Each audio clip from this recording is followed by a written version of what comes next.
Starbucks under fire. Protests, as you know, breaking out after 2 black men were arrested. 5 black women say they were discriminated against when they were asked to leave the course for playing too slowly. It has happened again. Just 9 days after the uproar in Ferguson, a grand jury in New York City has refused to indict yet another white police officer said to have killed an unarmed black man. Please don't tell me this, Lord. Please, Jesus, don't tell me that he's gone.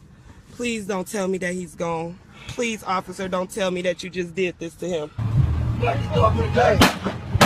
Trayvon Martin, Sandra Bland, Michael Brown, Freddie Gray, Tamir Rice,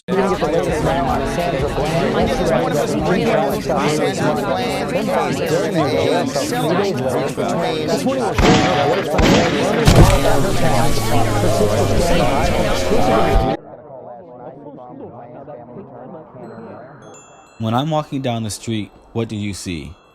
Do you see an educated black man who grew up in the suburbs? Or do you just see some nigga whose phone that's in his pocket may or may not be a gun? Are you scared? Because I am too. When is enough enough?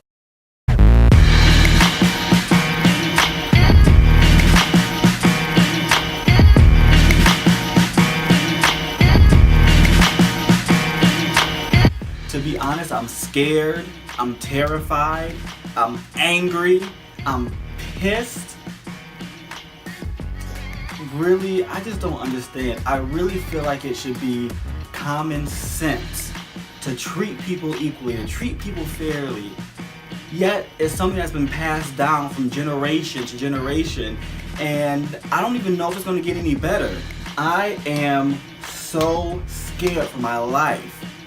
I'm scared for my life.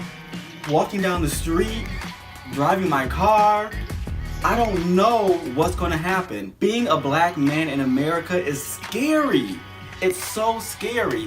And I have white people telling me, well, you don't know the whole story. You don't know this. You don't know that. You don't get to tell me how I get to feel. I'm a black man in America and I am scared for my life. Probably more scared than you are when you call the police on stupid stuff like cooking out. It makes no sense to me. And I don't understand. I don't get it.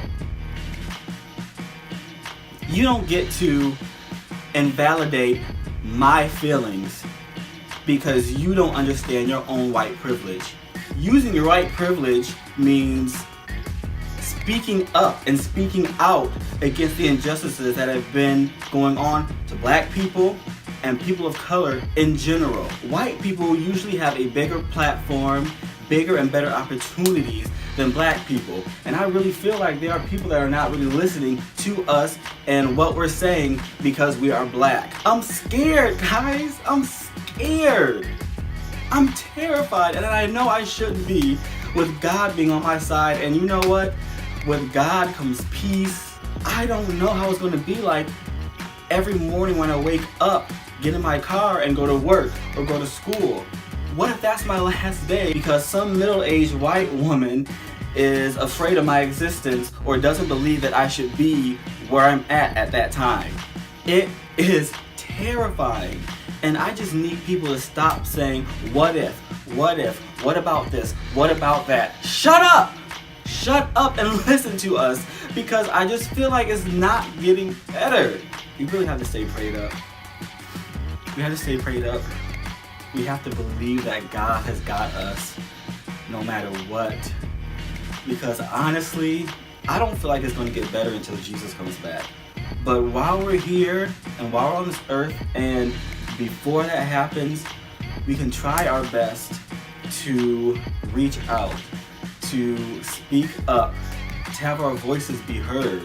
Because we may not win over everybody, but just one person or two people, if their minds are changed because of the voice that we have, that makes a huge difference. I don't know why it's like this, especially in America. We gotta do better. We have got to do better.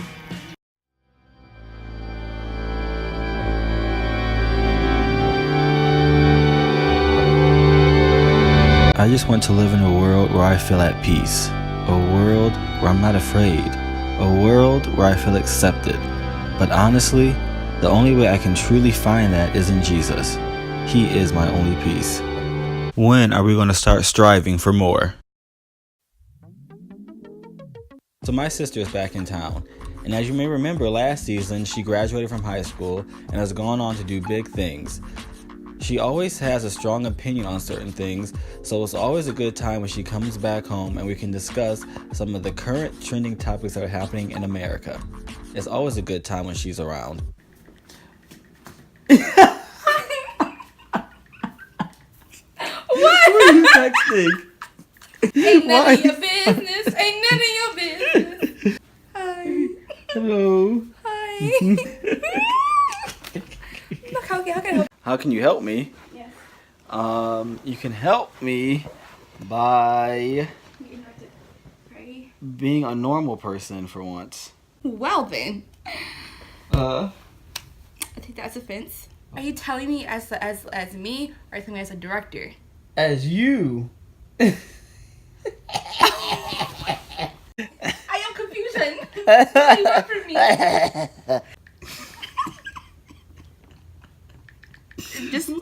Just so I'll have you know, I am tweeting. Are you tweeting me? No. Oh, Maybe. Okay. Speaking of tweeting, what do you think about Kanye's tweets? Well, I can't say. You caught me off guard with that one. I have to be honest. Really? I've never been a fan of Kanye. But I do think he is in the second place. Where do you think that these tweets have come from? Because I feel like he's always been on a downward spiral, endorsing Trump, which I just feel like, I don't know, you can endorse whoever you want to endorse, but when it comes to Trump, I just feel like it's just too far based on the things that he's said and done. I feel like he's in a disillusioned place right now because of the things that he's saying, and it's really off-putting, and I kind of feel like he's saying it out of the place that he's in and not out of who he really is as a person, if that makes sense. It's possible to be like put in a dark place and like be disillusioned, or like have traumatic things happen to you in life, and it changes like your opinions and your beliefs, and it may change it to something that like your normal quote unquote self may agree with because of what has happened to you. It's out of the place that he's in right now, not who he really is. But also believe that there's a God who can just yoink him out. And and if God chooses to move in the form of T.I. or Chance the Rapper or however to like let him know what's up, then I feel like you should do that. Like you said, like people can believe and support whoever they want to. But it's just something particular about supporting people who want to take away the basic human rights of people. Yeah. And honestly, I don't think that's very American. Especially for an American president to take away the basic human rights of people and like even banning people from other countries to come in here, I just feel like it's very un-American. And supporting a president like that, I can't get behind it. I have very strong feelings about this because America was founded on white people who came and stole land from other people. Exactly. By murdering and raping and spreading diseases. It's so bogus to say, well, this is America and we speak English and blah, blah, blah, blah. No, you came and stole land from Native Americans, first of all.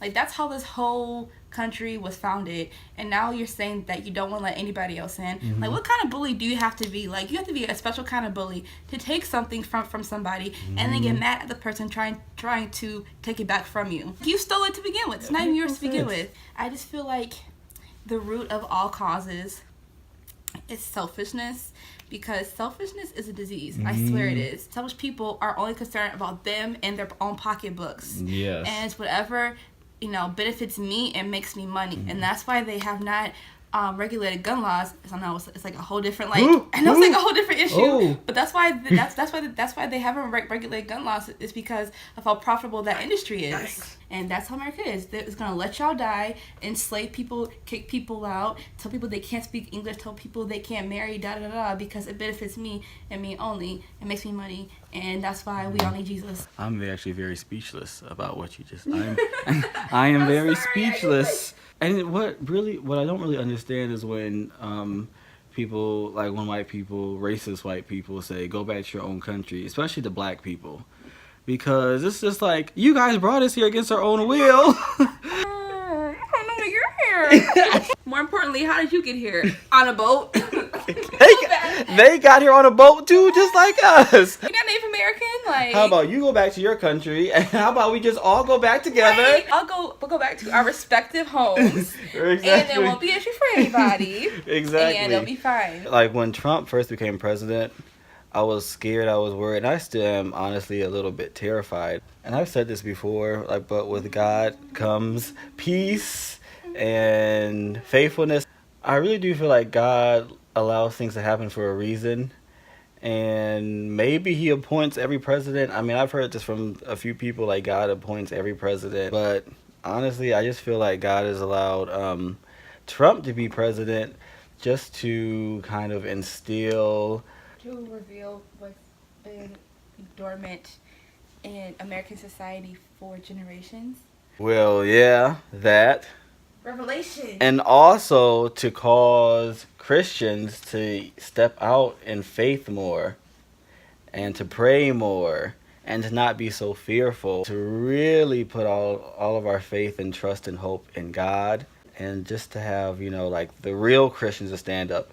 Because as you can see, a lot of the fake Christians are standing up as well. The Christians who are saying, yeah, we need to deport these people and we need to not let these people in, and I want my guns, I need my guns, and all of that stuff. Americans who, are standing for racism. You can't be a Christian and have racism in your heart. That makes absolutely no sense at all. I really do feel like Trump is perpetuating all of this.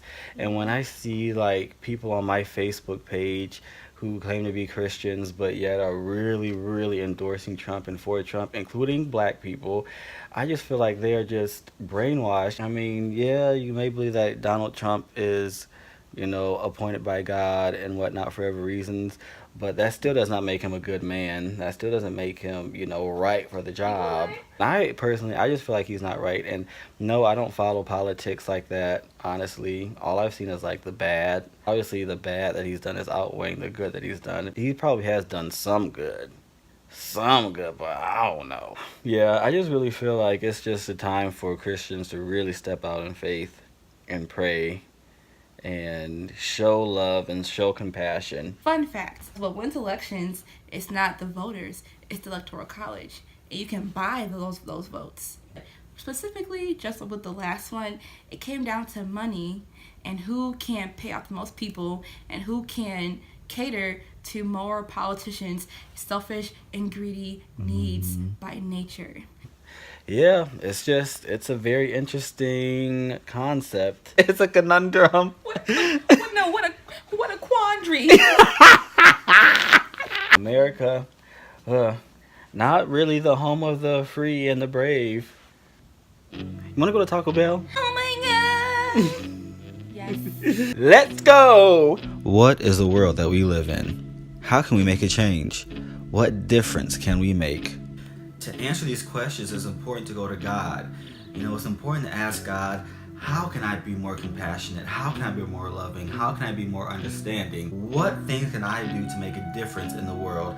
What things can I do to make a change and to help somebody else out in their time of need? We have to put our selfishness and our greed aside, because at the end of the day, it's all about advancing the kingdom of God here on this earth. So you have to ask yourself, what are the things that I am doing to advance the kingdom of God on the earth? Am I being more compassionate? Am I being more loving? Am I being more understanding? Or am I being selfish? Or am I being judgmental? It's all about selflessness. It's all about understanding. It's all about, seeing where other people are coming from, because you never know what somebody is going through. At the end of the day, it's all about love, and it's all about respect. And lately, obviously, we haven't been seeing that. So just ask yourself, what are you doing? What are you doing to make this world a better place? What are you doing?